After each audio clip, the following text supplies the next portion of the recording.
hoped the Geth would have analyzed any Prothean technology they came across. You're saying you found none?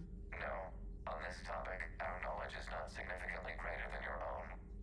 That's too bad, but thank you for looking. Shepard Commander placed faith in us. We will do the same for Normandy. You mean the Normandy's crew? We do not see a meaningful distinction. Because, of course, for the Geth, the software is programmed into the hardware, so to distinguish one between the other, it doesn't really make much sense. In some ways, they're just components of the same thing. Same can't exactly be said with organics and the places in which they reside. You know, Liara is not the Normandy. Shepard is not the Normandy. Okay, Edie, technically speaking, she may sort of be the Normandy. I'll give you that. But anyone else? Not really. Hello again. Hello again. Hello again. Hello again. Okay, then we have a list of recent purchases by Zaid Masani. A little bit of info on what Zaid's been up to. Armax Arsenal Incendiary Grenades, bulk purchase. Of course, remember in Mass Effect 2, Incendiary Grenades was one of his abilities. In fact, his loyalty ability. So, fitting for that to be something that he is purchasing. You gotta wonder where he comes up with them all, right? Thermal Clips, bulk purchase. Metagel, bulk purchase. M451 Firestorm Fuel, bulk purchase, that being one of the heavy weapons from Mass Effect 2, and although, like, arguably the worst. Ablative Armor Plating, Mass Effect 1, in Mass Effect 1 that is the, passive damage reduction. Hanikadar Field Rations, House of Fabrication Weapon Repair Kit, these are all, again, manufacturers that we've heard about in Mass Effect 1. Mount Milgram Triple Distilled 45-year-old Scotch Whiskey, 2 bottles. 2 bottles? Oh, Zaid, you got a special someone you sharing that other bottle with? Rifle parts, discontinued Avenger series. The Avenger, deadly on full auto. Zaid agrees. Okay. Then, at the Intel terminal, we have several things here. The Intel from Battle of Arcturus, this is the one that we've been waiting on for the longest time because I was not able to determine whether this affects just Shepard or the entire team. Because if it affects just Shepard, shields might be the way to go. We're not much of a weapons damage build ourselves, so shields for survivability, kinda nice. If it affects the entire team, alright, we may not be shooting our weapon all that often, but our teammates certainly are, so giving them extra weapon damage wouldn't be a bad thing. Maybe this would be better if we're talking about this ability affecting the entire team. So, and I looked it up a while back, and I didn't have a conclusive answer. We were going to test shields for teammates, weren't we? Shield strength bonus.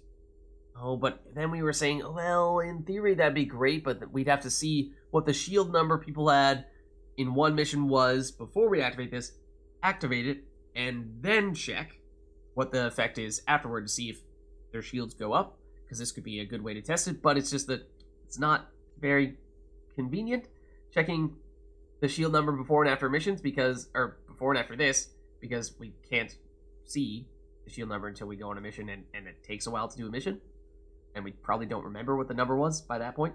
And also, shield strength versus power damage, that's a tougher decision for us, because power damage is, of course, very relevant for us as a biotic character. Shields, also still relevant, at least for survival. Miniaturized armor capacitors, I think both of these are new from the Geth, I suppose, at least in this case, makes a lot of sense. So improved Geth resistors. These schematics were downloaded from the Geth consensus. They appear to be designs for improved resistor terminals in Geth platforms. The schematics can easily be built into human-sized armor, providing the wearer combat benefits enjoyed by the Geth. Resistors can be tweaked either to increase the wearer's damage output or improve their shields. And this one, miniaturized armor capacitors. This data was discovered and downloaded from inside the Geth consensus, so yep, both of them came from that previous mission. Thousands of these miniaturized capacitors were installed beside armor power cells, where they can instantly discharge a stored boost of energy. This boost can be tweaked to either speed up shield regeneration, I like the sound of that, or the rate at which tech, biotic, and combat powers can be used. It's all cooldown stuff. Shield regen speed. Is it the delay or is it the actual regen speed? Because once shields start restoring, they usually fill pretty quickly. The bigger issue is the delay after you get damaged, waiting for shields to start to recharge, because that's where, if you totally lose all of your shields, getting some shields back so you can have shield gate, I mean, that is, again, one of the key reasons, the key reason, why we chose Defense Matrix as our bonus power, so maybe it's not as necessary for us, given the bonus power we are using.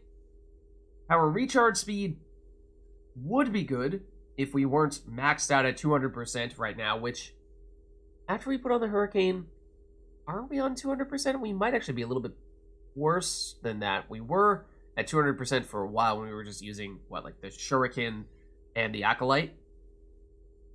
So I think, at least in multiplayer, you can't exceed that 200%, so additional recharge beyond that wouldn't be helpful. I'm not 100% sure in single player, though, if that is possible to do that. And the other thing is that when we do have Defense Matrix active, that reduces our cooldown speed. And so if we would be at the maximum, except Defense Matrix lowers us to worse than the maximum, can we then get a further improvement from increasing our recharge speed elsewhere? Or is it such that, no, the order of operations is such that you're still at best doing 200%, and then the last modifier is you're getting, the 40% slower recharge from the Defense Matrix? So I just don't know exactly how that works, but in both of these instances, it may do, or in this instance, it might quite literally do nothing for us. I mean, if it does work for squad mates, then that is 5% power recharge time for squad mates, which is something, because they actually tend to have much longer recharge times than we do.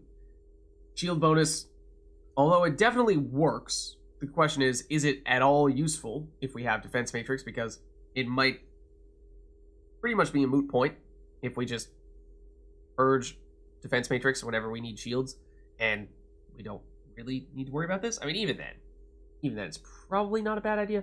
We should probably take this. Well, what if it does work for squad mates? If it, again, I think it's one of those, if it works for squad mates, we do this. If it only works for us, we do this.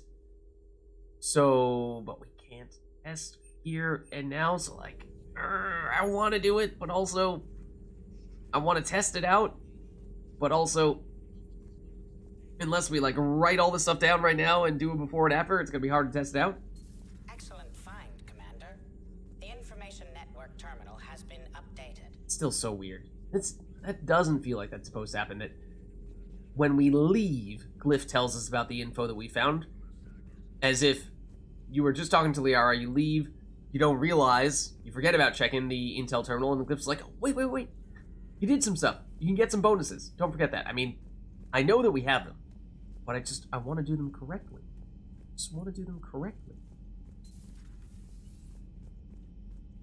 Okay, still nothing much happening there, or here, I don't think. So that was this floor, and a lot happening here. But let's head down to engineering.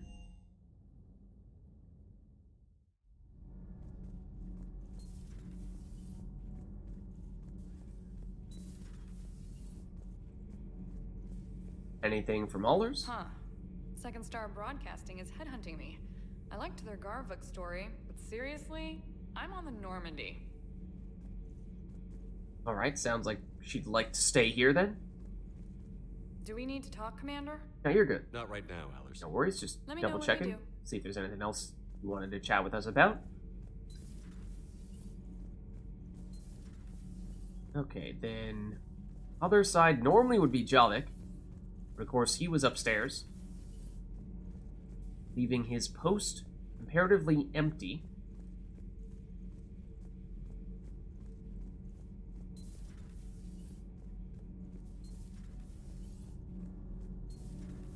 And these two?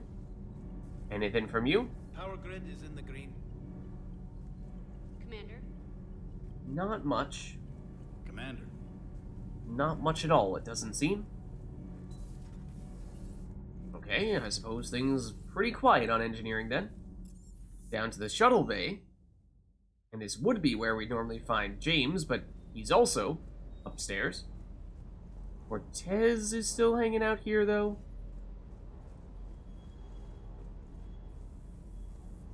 You know, next time we're at the Citadel, I think I might hit a nightclub. You should join me. Maybe, maybe not. I mean, we are, you know, kind of in a thing with Tally and might send the wrong messages. Commander, you flew that Geth fighter out of the Dreadnought? Actually, Legion did the piloting. I was stuck in a storage compartment with my squad. Would have loved more time with that ship.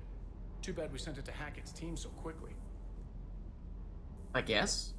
Be kind of cool to learn more about the Geth technology, but then again, Hackett could probably use the Geth technology more than we could. Just one more diagnostic suite.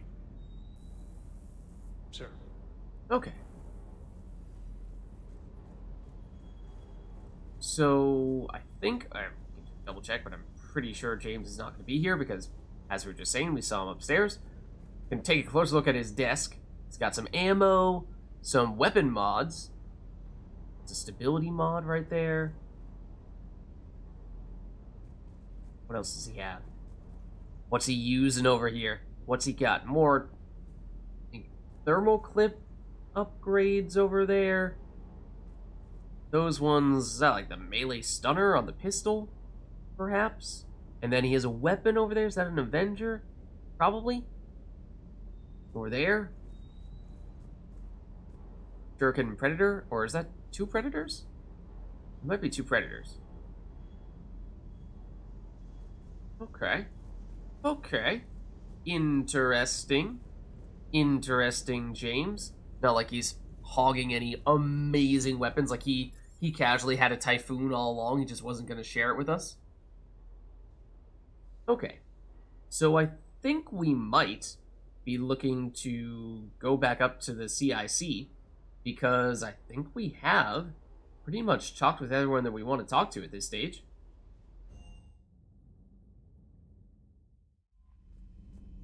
Anyone we forgot about, Trainer? The Allied Primes are relaying any hostile combat data they can decrypt.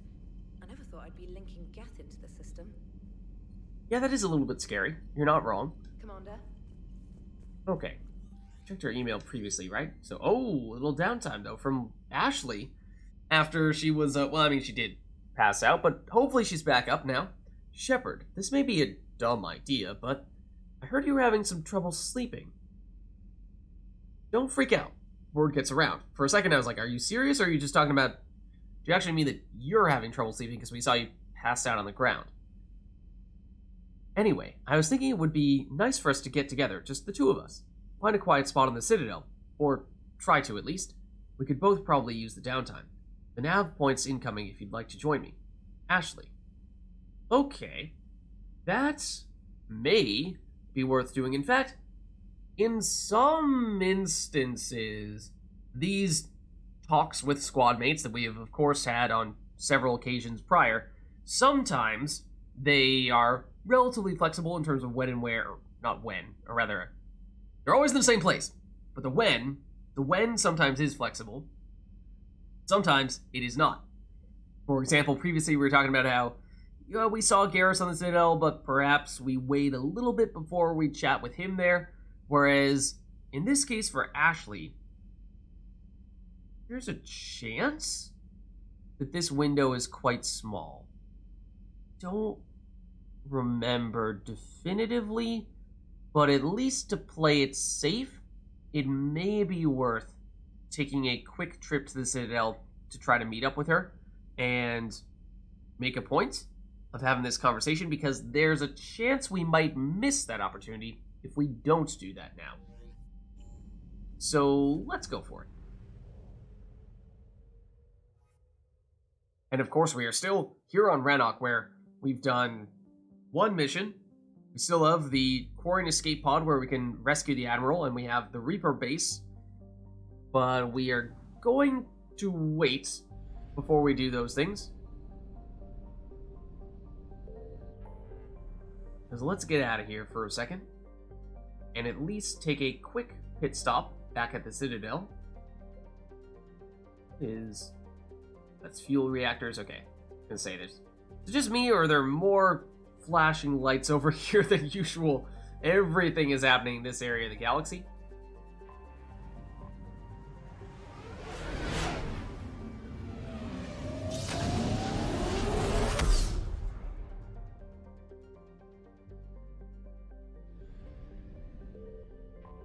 Alright, so to the Citadel we go.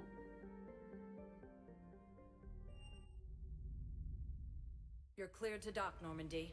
Do you need ground transport? Good question. I don't think that Ashley told us where she wanted to meet. If I had to guess, I'd say probably the Presidium Commons. So let's go for that, I think. I need a cab to the Presidium. It'll be there momentarily.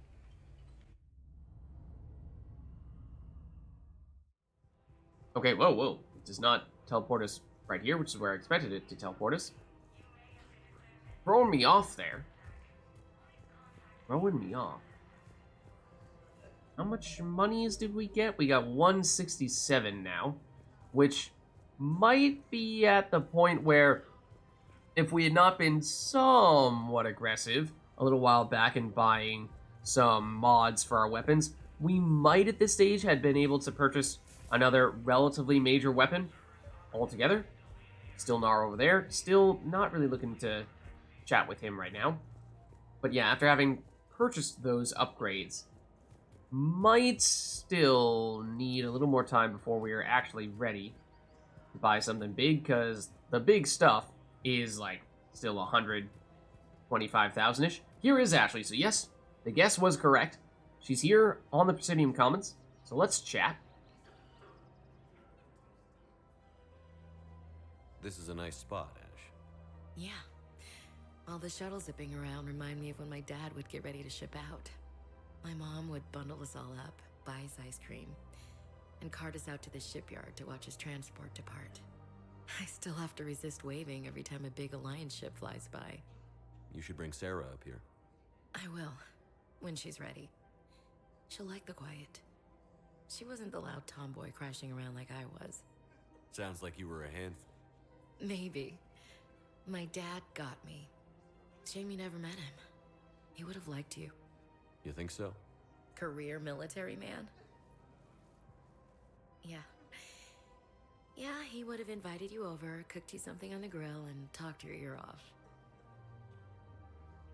off. This is pretty open-ended, but also surprisingly negative. Ashley's being really positive here, Shepard. I don't know why you suddenly turn this negative. Ever think about what life would have been like outside the Alliance? Oh, sure. Tried to rebel against the whole military family thing when I was growing up. When my dad and I got into it, I'd threaten to run away with the next guy that came along.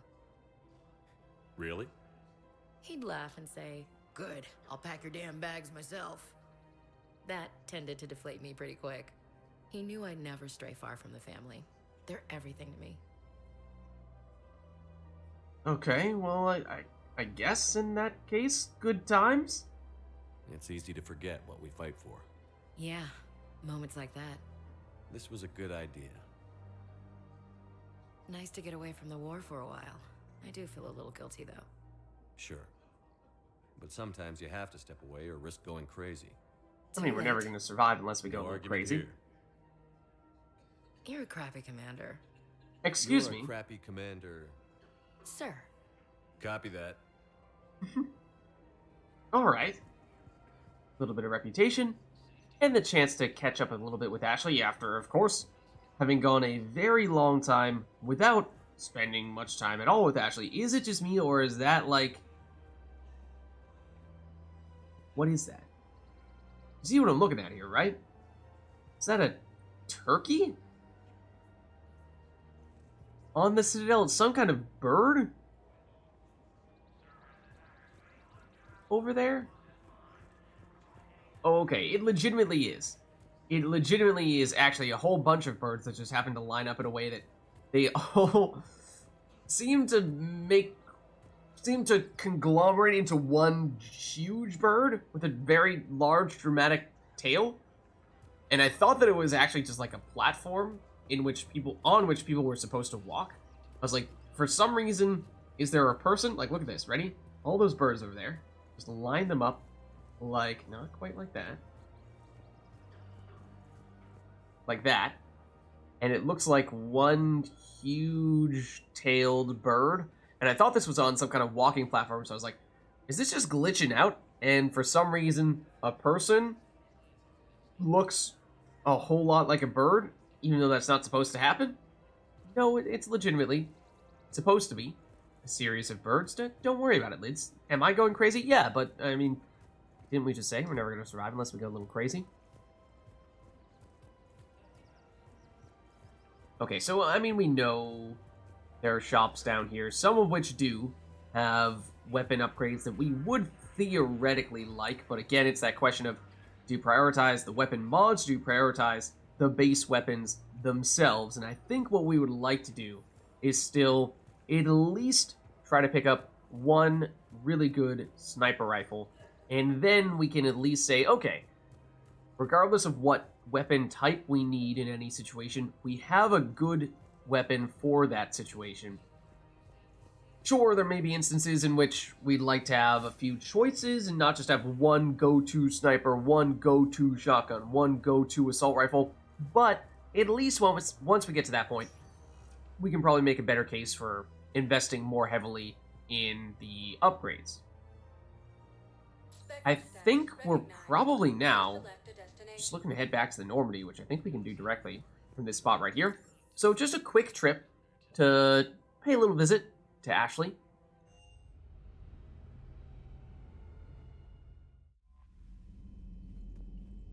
Anything, trainer? Commander? Meanwhile, you're like rolling your head in this really creepy way. Any new emails? No? Alright then. In that case, I think what we should do is take a look here at our missions and see what catches our attention. Although, we did just finish a major mission, and so perhaps it is worth trying to do a little more exploration. Some of the places that we went to previously, and we almost explored them in full, but Reapers chased us out before we could finish the job. Like, some of them, the Cillian Nebula, were expecting to go for a future mission, so less so in that case. But the Nimbus cluster, was this one of the ones that had the fuel that we'd already discovered, but we said, hey, we don't need it right now, so we'll just save it for a later occasion? That might be the case. Elsewhere, we did get the final thing from Sigurd's Cradle. Orem and Perseus Vale might just have nothing altogether. Same with, maybe, Ninma Cluster? Arcus Row is at 83, however, so that may be worth taking a quick visit over there. Seeing if we can track some stuffs down. Let's go for it.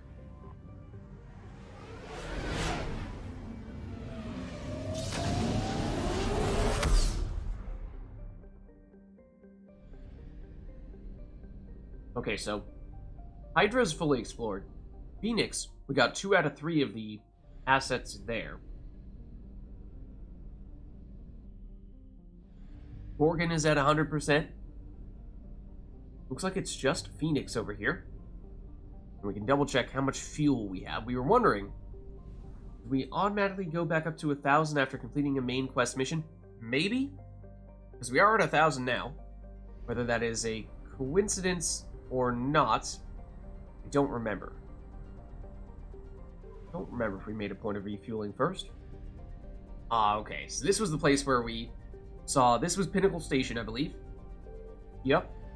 Then we saw this area here with Intase, and I think there was a fuel source right here as well. So this is where we scanned before. I remember doing that. And we got 2 for 1. Our other scan was probably on Tuntao, since that was a planet on which we had a mission in Mass Effect 1, and again, that's usually our theory, is there's often something of interest on a planet if we had a mission there in a previous Mass Effect game.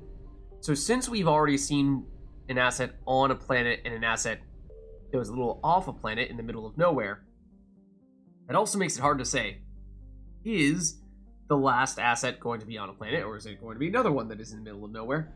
So it might be worth doing a quick loop-de-loop here, seeing if we find anything. I mean, if it is in the middle of nowhere, it's not going to be right next to one we scanned previously, I would have to imagine.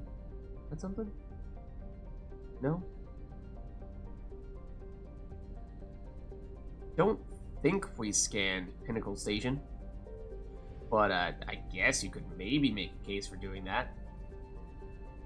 It's a little doubtful that you would find stuff on a space station, but maybe not. Maybe it's a war asset of some variety. You know, it's some kind of group of people who've been training at Pinnacle Station that we can recover by scanning that station. That could make sense. Could potentially make sense.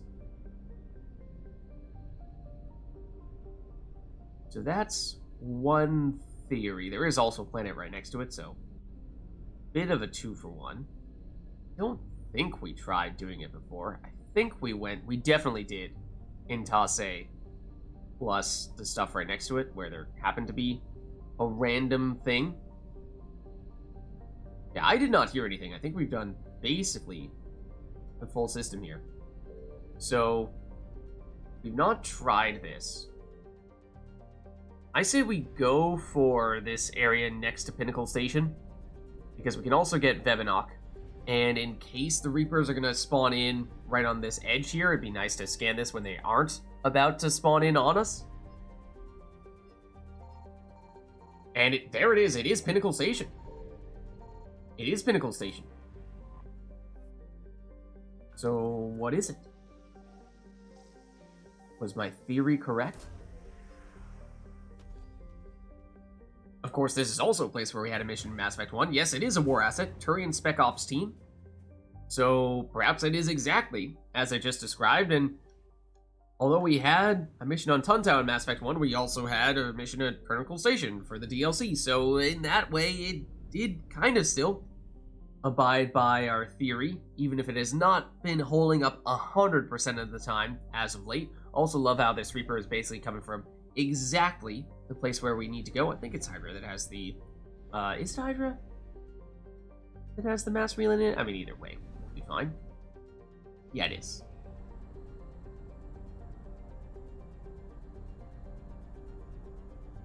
There we go. Alright. So I believe that means we should now be at 100% exploration in Argus Row. We are. Perfect. Don't think there's anything in the Horsehead Nebula. That's where... Is that where we had the mission with Grissom Academy, where I thought we tried scanning it many times and we just didn't find anything, no matter what? Isn't that this general area, since we have 100% for all these? I imagine that's probably the case. So, I think then we either... Well, that means now we're looking to do one of the other missions, full-fledged missions, not this little tiny stuff. Let's take a second now to look in greater depth at our journal. Because we have N7 fuel reactors, that could be an option. A vital depot has gone silent, leaving Allied fleets short on desperately needed fuel. Investigate the depot and get it operational again. That's an option. There's the Admiral Chorus one. That's a little bit bigger. I'm thinking we do one of the smaller ones to kind of break that up a bit. And Priority Rannoch, same thing. Some exploration-y ones, yes. But I'm thinking something a little bit bigger than that. Array X-Scientist would also be something a little bit bigger. That could be an option too. Distress Signal, that's a big one, or a medium-sized one, kind of like the Scientist as well. That's one that I'd probably like to save a little bit. Jonkaturian Platoon, we've delayed this one for quite a bit, but not without reason. We were thinking this would be an interesting testing ground for Garrus to see just how much weapon damage he really has, and in doing so, we'd like to wait really as long as we can before doing this so that we can maximize Garrus's power to get a true test of his maximum potential, of course, to see if he is really ascended into Turian godhood.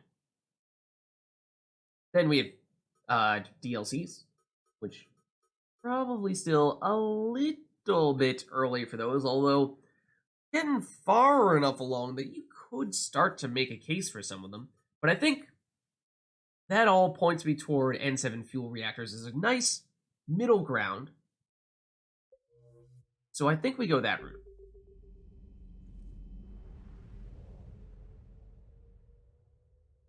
Okay, so let's get out of here. And we did use some fuel, and we may need to use more fuel to get to the fuel reactors over here. Not yet 100% sure, and we of course have some fuel lying around here in the Nimbus cluster for a free source if needed. So we might head over there if it turns out that this is not in the immediate system.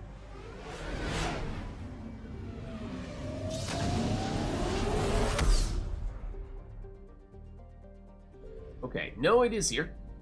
It is here. This is the only system in this area. Okay, so there is a mission here, which means we should be able to scan to our heart's content. Theoretically, without Reapers showing up. So that is exactly what we are going to do right now. It is fairly small. Oh, look at that. Well, of course, we will read up on the planets as well, but first and foremost, we must loot.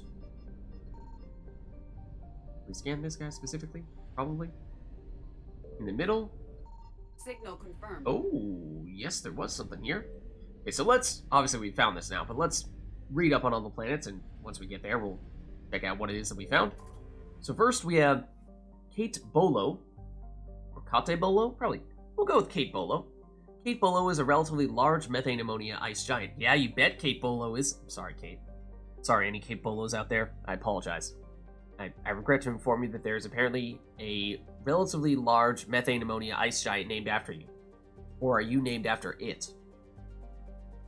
Although Cyan, I think it's, thought somebody, was it Trainer? Mentioned this in passing as Cyan? Or Scion, no, Scion. It was Scion, because it was the same way that you say the enemy in Mass Effect 2. So although Scion and its orbital stations offer military-grade starship fuel, commercial ships took advantage of the helium-3 refineries here. Because Cape Bolo was relatively near to the mass relay in the system, the Reapers destroyed the infrastructure on their way to the more important targets. Okay, then we have Scion, which is the place where we have this mission. We won't land here yet because we want to check out what else there is in this area first. This Garden World's claim to military fame is that it was assaulted repeatedly during the Krogan rebellions, but never occupied by more than token forces. The Asari cut off the Krogan supply line at the Citadel relay and drove the invaders out. Yeah, this is fairly close to the Asari home cluster, so this probably technically qualifies as Asari space. Makes sense then that it is the Asari defending it then. The Asari cut off the Krogan supply line at the Citadel relay and drove the invaders out. Today, antimatter generators on the surface and in the orbital stations provide fuel for military starships throughout Asari space. The matriarchs defending the planet today have vowed to maintain Scion's legacy. They pledge it will fall to no enemy, organic or synthetic. Yeah, and colonized quite some time ago. Population of 260 million, that's pretty big. As colonized planets go. 23 degrees Celsius, gravity is reasonable, atmospheric pressure a little bit on the thinner side, but seems like from what we've seen here that it is livable, for sure. Then lastly we have Hanalei. This is the planet that we have scanned and found some kind of anomaly on. We'll definitely check that out.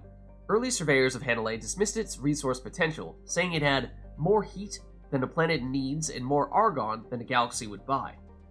As an enormous terrestrial planet, buried under a merciless atmosphere of argon, it did seem really big.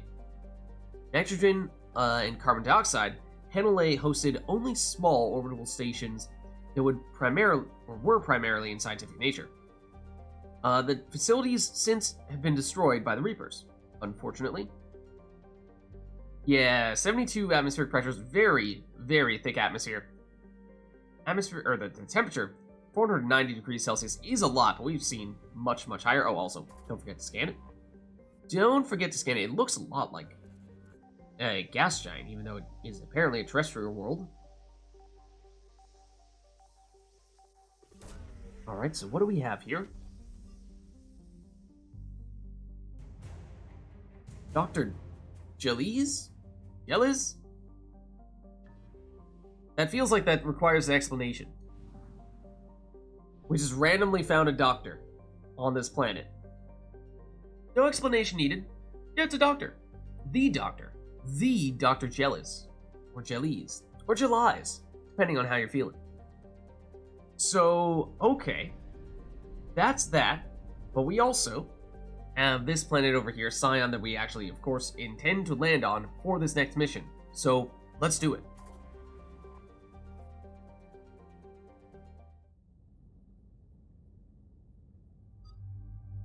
Okay, so, for this mission, what is our plan?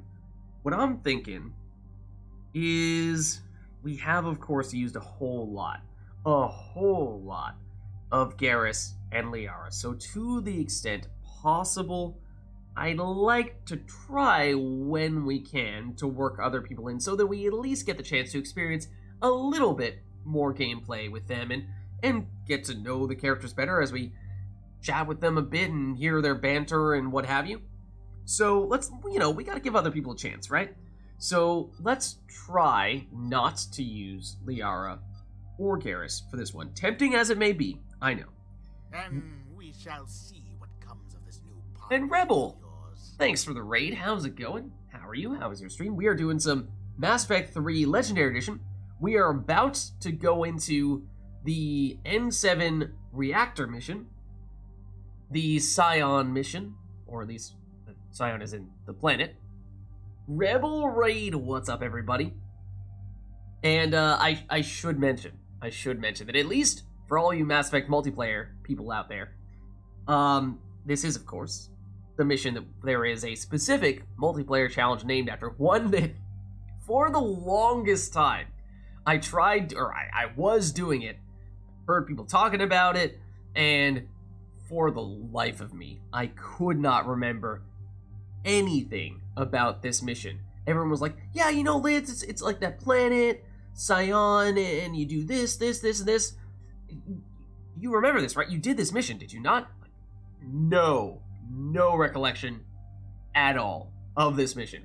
But I am excited to finally get the chance to experience it, and I don't know, maybe I accidentally skipped it on previous playthroughs or something like that, and I legitimately have never done it, or for whatever reason, it just slipped my memory.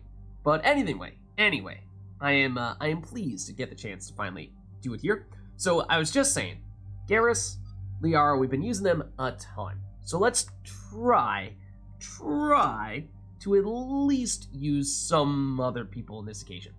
I was thinking, perhaps Javik, because it's been a while since we used him. It's been a while since we used anyone other than Liara or Garrus in any extended mission. So I'm thinking we go with Javik. And then, other than that, we did, of course, just get Ashley back as well. And Vega Javik, potentially, we took Vega recently on the Geth Dreadnought. So we did actually have a legitimate mission that we took him on. And then after that, we did the mission where we went into the Geth Consensus. Just finished that one. And we took James and Ashley for that.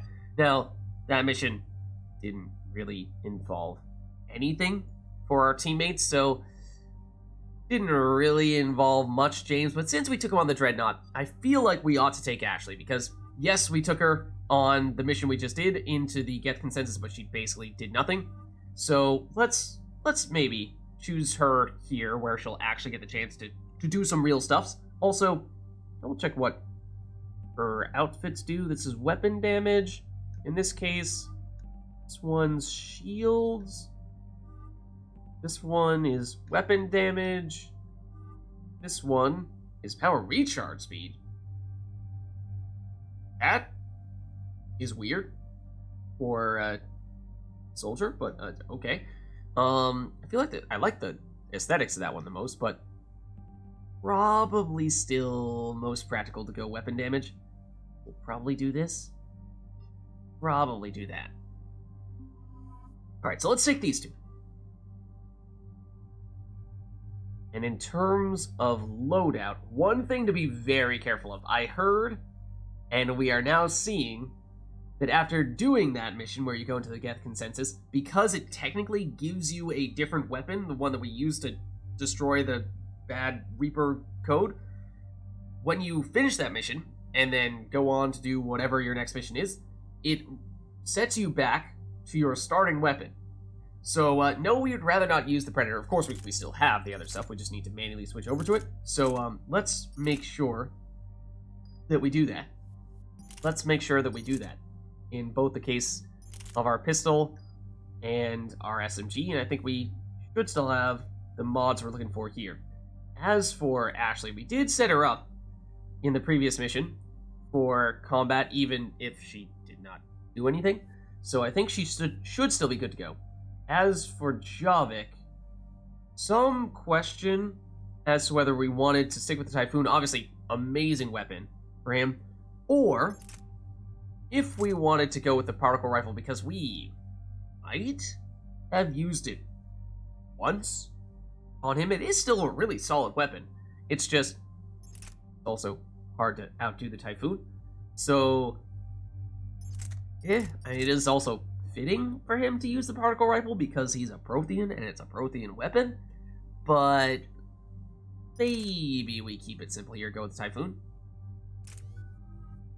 Then we have actually leveled up a few times here.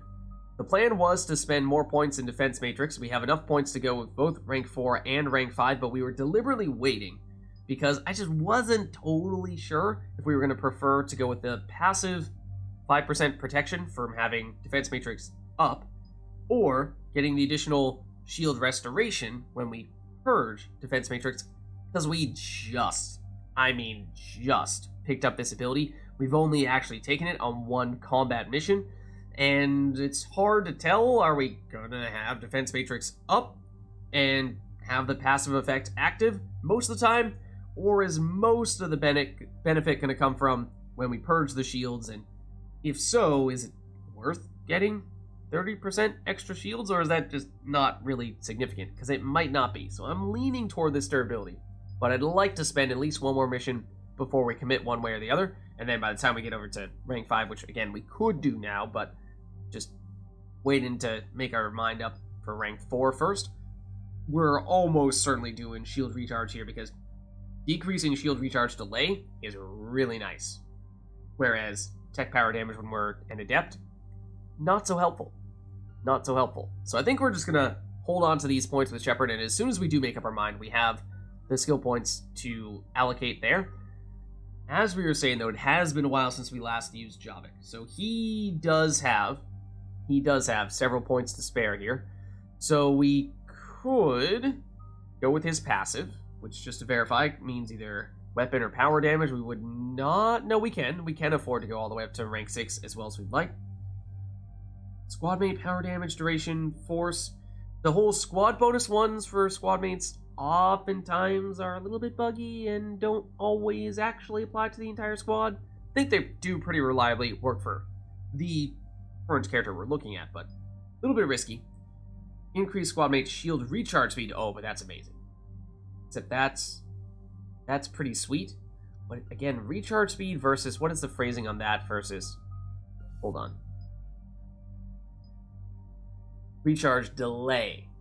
Recharge delay, I think, is much better to improve than recharge speed, because recharge delay is the moment that you're waiting for shields to start to regenerate, which is usually the moment in which you die. Whereas recharge speed is once it already starts, how quickly it goes from starting to recharge to finishing recharge. And just having a little bit of shields is a huge deal, because that gives his shield gate back. So that's probably still not quite as meaningful. So that's at least the options there for his passives. We also have Lift Grenade, which for crowd control could be useful, because we do have a nice slam here, fully upgraded. And it has radius, 2 meters, which is a radius. It's not a very big radius, but it is a radius. So, I mean, do you want to have Lift Grenade, which is what? 5 meters that presumably will eventually, at least potentially, get bigger than that. For when there are actually more people, perhaps that might be the way to go. Pull, I think, for the most part, as was the case for us with Shepard, we mostly just want basically a single point here, and that's going to be primarily just for Guardians when we run into their shields. So that's not really necessary for us to invest further into this. So what would we like to prioritize with Javik here? I feel like it might be best to go for, well, I'm leaning toward the grenades. I think. So for him, let's see. We can definitely throw several points in here. So let's go. Oh, also, hold on. Did we? Oh, we fully upgraded Dark Channel. I was going to say, okay, if we hadn't already done that, that would be top priority. But we did, so don't worry about that. Lift grenade. Throw points in this. Then when it comes to damage versus radius, it does already have huge damage. Damage is, of course, great. Radius is also pretty solid already at 5 meters. That's not bad. So, for this one, I'm thinking we might go the radius. Because at least for taking out basic enemies, which I think is mostly what we're going to be using Lift Grenade for, is crowd control, then the radius is probably more important than this, because basic enemies are mostly dead at that point, with that much damage already. Overkilling them doesn't matter all that much, so we'll go this route. Let's see, we do have enough for one more. So then we can go grenade capacity, or power duration. In this case, we might go grenade capacity. More grenades equals more damage. We don't use grenades very often, if I'm being totally honest, but I'm not sure how useful that lift duration really is for us. So this kind of makes up for not taking damage for rank 4. I think we go that route. Okay. So then Javik's fully allocated, so we should be pretty much good to go here. Ashley, you have a very silly looking mask. Could actually put an extra point in Inferno Grenade if we would like, which gives us some more damage per second. Or do we want to save up for, say, Marksman? Might be better, or even Disruptor ammo. Might still prefer that, to tell you the truth. So I think we might leave these unspent. Shepard, about 72 hours ago, the reactors at a joint Turin-Asari fuel depot went offline. Scans of the station are cold. It's deserted. What happened to the troop station there? Unknown, but no fuel means no fleet presence in this theater. The enemy will operate unchecked. I need you to get in there, find out what's going on, and get those reactors back online. Captain Riley's on site doing preliminary recon. She leads one of our top engineering teams. We'll get to the bottom of this, Admiral. Good.